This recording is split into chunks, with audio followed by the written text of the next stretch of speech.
Hello, everyone. Welcome to the Solo to Entrepreneur Show. You're with me, Lorraine Chai, your host for today. And I'm from a different part of the world. And today I have with me a very good friend of mine, Roger Caesar, who is based in Canada. We'll be talking about the concept of first impression as well as public speaking, or rather the thought of being a leader within your company or within your business itself. So welcome, Roger, to our podcast today. Hello, Lorraine. Thank you very much for inviting me. I'm so happy to be here with you. Now, Roger, we spoke before today about how we've met a lot of business owners and high six figures people in terms of their industries. It doesn't matter which part of the industries. But we spoke about how majority of us have a similarity in terms of the transition of introvert to extrovert, as they say. What's your thought, or how did you transition from an introvert to an extrovert? That is a great question. For me, I knew that as a child, I was that introvert. I was very shy, didn't want to be around anybody. Usually I used my athletics to speak for me. As I got older, the idea was to start trying to get myself out there more, be more of a communicator and start trying to understand the value of a voice. And when I got into the organization, I got into an organization called Toastmasters because I was a business owner myself for 28 years. And I learned very quickly that I needed to be able to think on my feet anywhere, any place at any time. And I had a situation that happened that really propelled me to say, look, this is a problem with me. If I know you, I'm great. But if I don't know you, I find it very difficult to start up a conversation. Let's cut to the chase, though, for those people that are listening, because some people, they either inherit a business, they're stuck to where they are and they want that complete change, or they think that they can't do something, right? So for us, from someone that is introverted, there is always a possibility of change towards being an extrovert per se, be it a controlled extrovert, as you said, by just a switch of a button where you're suddenly an extrovert and a very conversive person in the industry, isn't it? I wouldn't say that it's just a switch. I think it comes over time, and it comes with your comfort level and how you feel, because there are a lot of great, successful business owners that still do not have the ability to have great conversations with people or feel very comfortable in those public settings. And I've worked with a lot of those individuals as well to help them to develop those skills. So it's something that has to come over time, and you have to get to a level where you start to feel comfortable being uncomfortable in those situations. So it's being comfortable, but also being confident, because the more we do something, the more confident we are and the more comfortable we are in doing something, isn't it? That's right. And if you constantly are working on it, it's like anything else in life. If you are constantly working and honing those skills, they get better and better with time. So let's go back to the story of you being in Toastmaster, because we spoke about this, how I also was in Toastmaster, surprisingly. Oh, yes, right. And the thing with me was I was such an extreme introvert that I remember sharing with you the story where by the time it took me courage to put my hand up, it's like, oh, sorry, wow, thank you for today, everyone. We'll see you next week, So for you to be an introverted person coming into Toastmaster, how was your growth progress there? Like, what was the routine? Like, did you have a chance to speak? Yes. To say. So I have always been a person that challenges myself. And that's from the athletics part of me. Whenever a coach challenged me to do something, it was something that kind of turned on a switch and said, oh, well, if you're saying I can do this, or if you're saying that I could do better at something, I challenge myself always with regards to that. So when I got into Toastmasters, that challenge was already there from that situation that happened when I walked into a supervisor's office that I had no idea about. He was brand new to one of our long-lasting customers. And when that happened, I challenged myself to say, I don't ever want to feel intimidated ever again. So the idea of when I walked into Toastmasters, I was taking on anything, the roles that they have. I was taking every role on because I wanted to speak. I wanted to feel confident in speaking. And what happened is when I did my very first speech, I've always talked about this story publicly. I did my very first speech, and there was a gentleman sitting to my left, and his name was Sanjay. And when I finished speaking, he came over to me, put his hand on my shoulder, and he said, "You will be a champion one day. I can feel it." Now, to hear somebody say that who was a seasoned member of the club, I literally laughed in his face right away.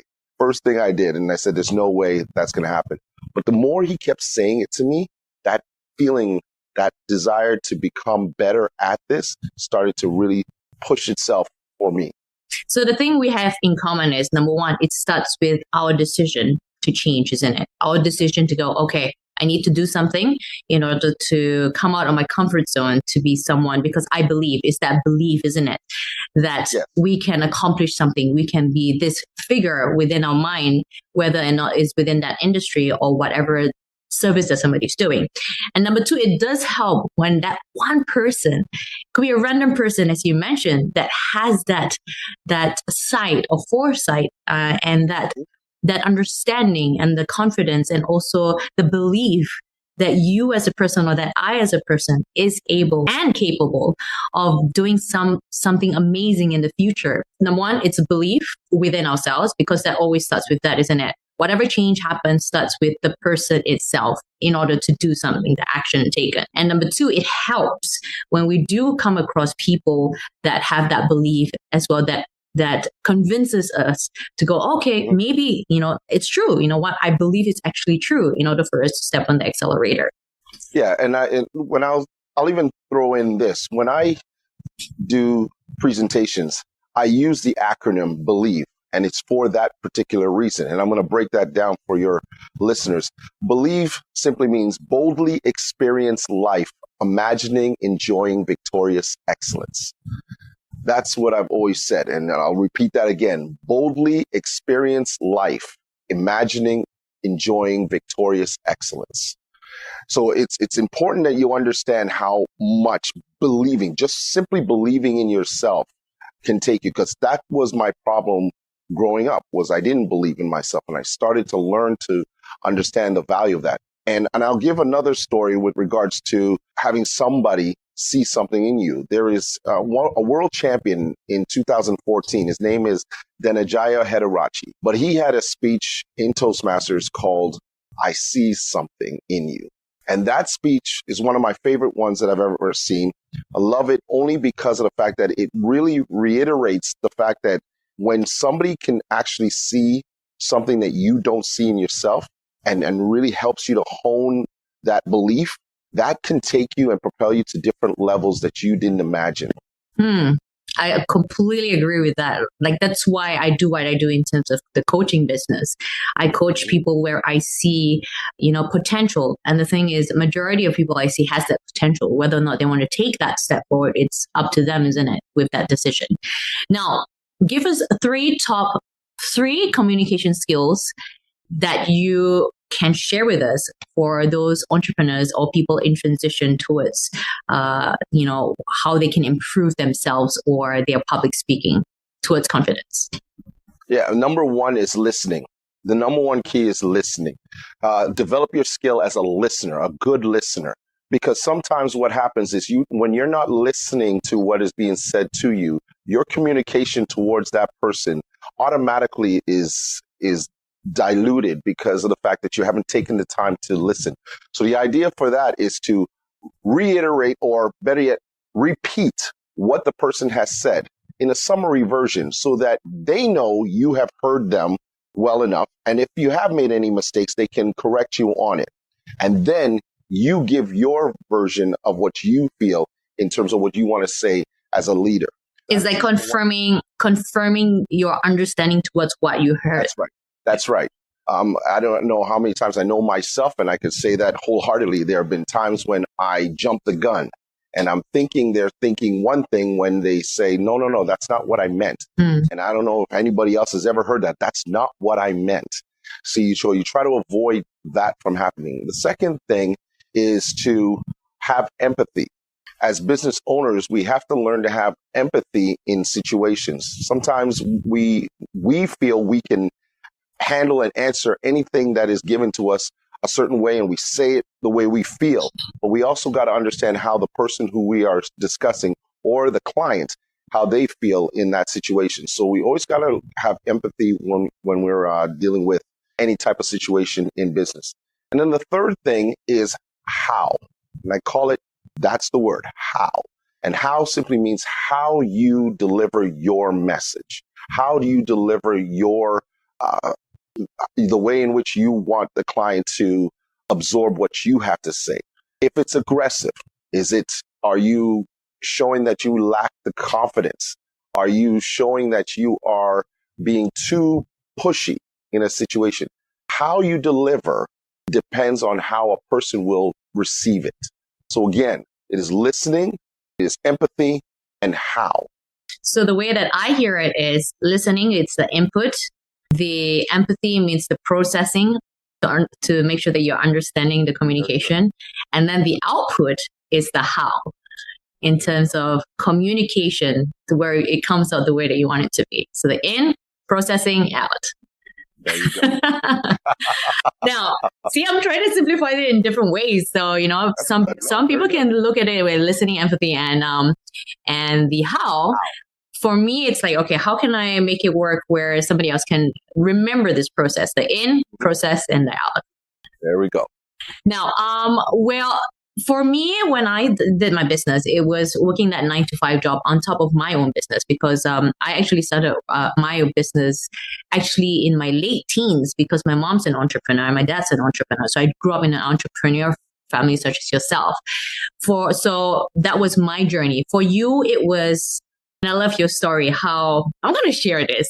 Your story is you went down the route of wanting to be an accountant, and then later on going into your dad's business, and then coming out as a professional and international public speaker and coach and consultant. So how was that process in regards to what were the experiences in a short form, in a summary of your transition from your accountantship to being into your dad's business to who you are today?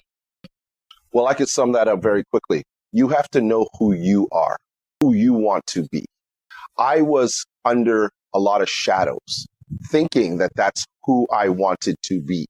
When it was the accountant, as I had shared with you before, it's okay, we'll do it again. When I shared it with you, it was because I saw my dad's accountant, who ended up being my accountant, but the way he handled himself, I thought that was so cool. I wanted to be him. So you see how this happens. There's the one transition. I wanted to be him as an accountant. Then I decided, you know what? I'm going to get into the family business. I want to be like my dad. I want to learn how he moves, the way that he operates, his skill set, everything. And I wanted to be just like him. All the while I was still forgetting who I wanted to be as a person. While I'm learning those same skills, I realized that one of the beautiful things that comes out of it, it's like a cocoon and a butterfly coming out at the end of it all, is that you develop the certain skills and learn how to do certain things by seeing other people. But then what you want to do is you want to take those and you want to morph them into a way that would make you unique. And that is what I ended up doing with all those skills. And when going through that whole process, I realized that going through that Toastmaster program, I actually had the gift of gab. And then my way of giving back, or my way of helping, was taking all that knowledge that I did learn along the way and using it to help other executives, other C-suites, other individuals on a one-on-one basis as a world certified coach, to help them to learn how to develop picture perfect presentations anytime they go out there. I was taking all that skills that I learned from everybody else, but knowing that I could be better doing it when I go on a stage and I help other people. So here is how I see it. I see it where we are both in the bottom, just graduates, fresh grads, don't know what we want to do. Going down the line of picking a career that is just there, whatever it may be. Yours accounting, mine was a musician. And then the transition with holding on to what we've learned at that level, and then transitioning or pivoting up to the next level where you are working for your dad and using the skill that you've learned. Me using the skill, with the communication and expression, self-expression, understanding people in terms of that next level, in terms of our next profession. But also pivoting some more, finding ourselves and what we want to do, but bringing along all the skills and experiences that we have in our past in order to build our empire and build the business that we want and foresee. And the thing is, we're not done yet because there's always room to pivot even further. So when people say, oh, like people my age already have like 3, 4 kids that are always almost going into high school for me. And they're like, you've wasted all this time in your life where you could have, be a stay-at-home mom, you could have gotten married and blah and blah. But the thing is, all this experience had to happen for me to be who I am today and moving forward, be somebody that I will be and envision in the future. Yeah, I'll say this, Lorraine, my world championship speech that I won with called Is It In You? And that is a combination of all the events that had happened to me in my life that led me to where I am. And the whole idea was finding the greatness within others and within yourself. And that was what essentially got me here, was I saw the greatness in that accountant, saw the greatness within my father, I saw the greatness with my mom, and even with my sister in that story. But I also found a lot of the greatness within myself, things that they were able to show me that I can also use for me. And that was the whole idea of you're never going to stop growing. And anytime somebody says that, oh, I've got it all undercover or under wraps or however you like to say it, they're not growing anymore. And you got to continue to always feel that there's still room for me to grow. Even now, with all the success I've had in Toastmasters, I still go to my club meetings. I still go. And why is that? Even though when people see me there, they say, oh my God, you've done everything. Why are you here? Because I can still learn. There's always something that I can learn at every meeting, whether it's learning about someone and their journey, or whether it's a new style in which they deliver something from an evaluation perspective that I can now take that little piece and use it when I am out there with corporations or one-on-one and I'm evaluating. Hey, I never knew you can actually evaluate like that. So you're always learning, and you have to allow yourself to be that way. Allow yourself to evolve, because especially in our generation, like the way that people think and communicate changes right through the years. So it's by always being present where we understand that change and we can evolve through and with that change in order to serve people. Now, with you being a parent, this is an interesting one because I'm not a parent myself. But with you being a parent and you being so busy in terms of your business and your travels and working with a lot of different people, how have you brought your goals into such high achieving individuals? How do you find that time?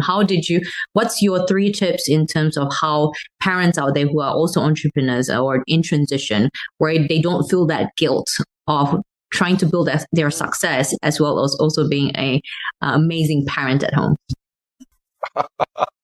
Well, I will say this. I think that I would be lying if I didn't have my moments where I wasn't always the greatest parent. And I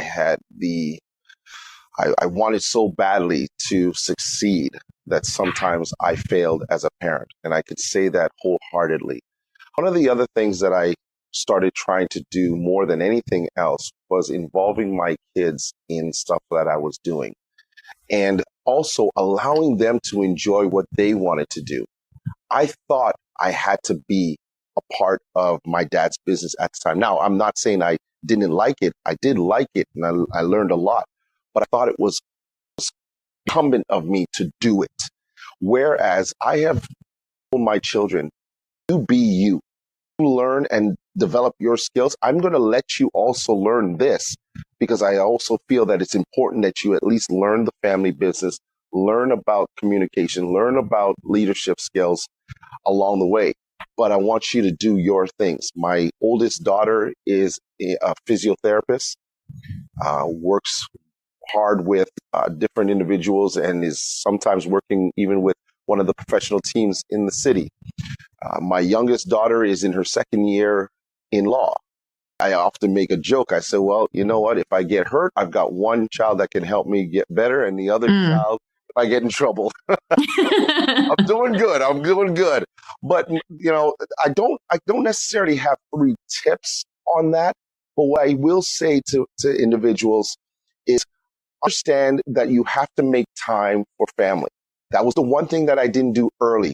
My kids are a lot older now, but they understood because what I would do is I would share. I shared my business experiences. I shared things with them and helped them in their transition in life. Things that I knew that they would need to help them. I would be there to share those things with them, those lessons in life. I would share that with them as well. I would take time with something that I missed out on with my father. I would take time to listen to their day. It didn't matter. It did not matter what time it was, how tired I was. I took time to listen to their day. What happened in your day? What was going on? And then the third thing is that they see that I am a strong-willed person that goes all out at what I want and try to be the best that I can be. When they see that, they themselves want to do that as well in their own careers, in their own passions. They love seeing that in me. And I like seeing that they want to be the best as they move in their journeys in life. So I think that's for me what I, as a parent, realized. Number one, listen to them. And it's actually the tip you pointed out just now is the listening, empathy, and then the how. Is right. Using it not only within the business, but it's also within the family, isn't it? In your personal life. Correct. And that's what it is for me. I'm not perfect. I'll never say I am. But I think what I've been able to do is to help them to realize that being successful sometimes comes with these types of failures. But if you can acknowledge it and understand it, then you're one step further. So with being a parent and an entrepreneur, it's understanding that balance.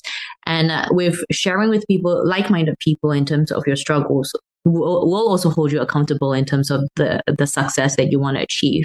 A lot of clients of mine that I've come across with is the guilt of wanting, to be that parent, that the parent that they never had on top of the success in their business.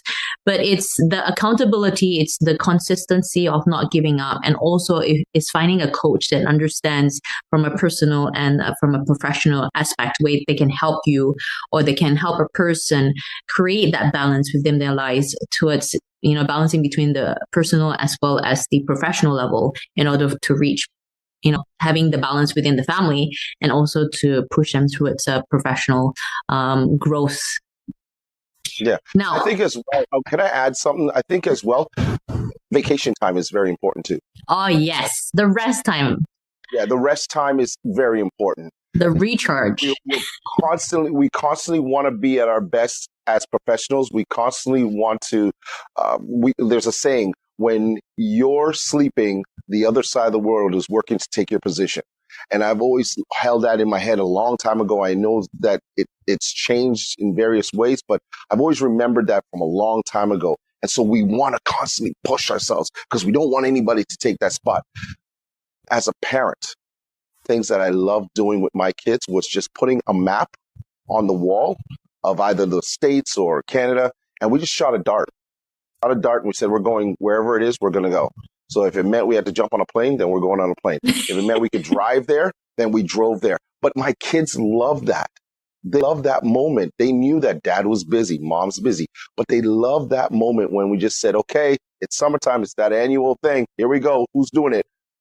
All right. Well, it's like we're going to Boston. All right, then. I think we could drive that. Let's go.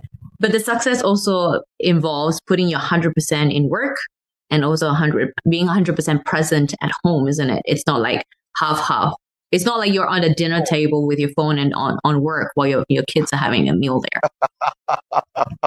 I know that one as well. And that was eliminated from my family a long time ago because we realized that that's the time when you find out the most about each other in the sitting around. Those are the moments when you have the biggest aha moments because everybody is present in there. And I think that's also to anybody else. If you can, try to put away the phones, try to put away all the devices for just an hour, and sit down and just be present with your family and see how many things come out and are revealed that you didn't realize. This conversation has taken a turn from public speaking to family. Well, we're still talking about public speaking. It's communication. We are. Absolutely. Communication, right?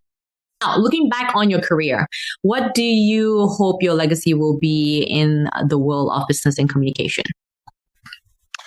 I'm hoping that people will realize, and for me, it's just that what I was able to do is show that a young kid who was shy, who did not know how to communicate, how to articulate himself in any way, shape, or form, can become a world champion speaker and has helped others to develop those skills, whether it be from the leadership perspective or the communication perspective, to find the greatness within themselves. I would hope that they would see that through it all, I've been that type of person that always is enthusiastic, always has that ability to bring out the very best in people, and always see what others couldn't see in themselves. I have a thing that I always say, and that is, don't let fear fool you. Refuel you. Don't let fear fool you. Let it refuel you. Use that fear that you have in anything that you feel that you're lacking in. Let it refuel you to become better at it. Strengthen that. Use it to be the strength that you need to get to where you want to get to.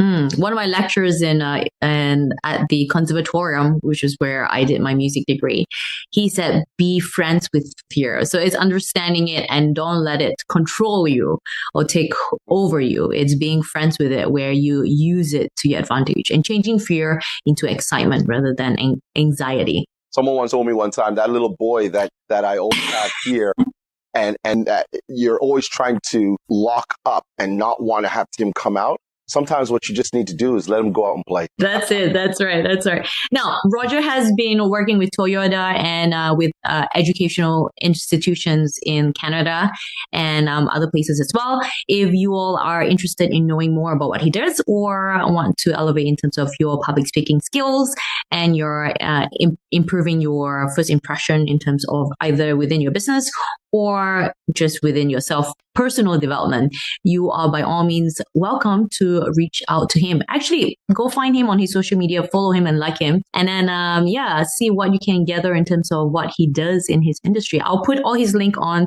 the description. And if this has helped a lot, and if you really enjoyed this podcast today, please do like, subscribe, and share this post today. Until next time, Roger, thank you for being here on this show today.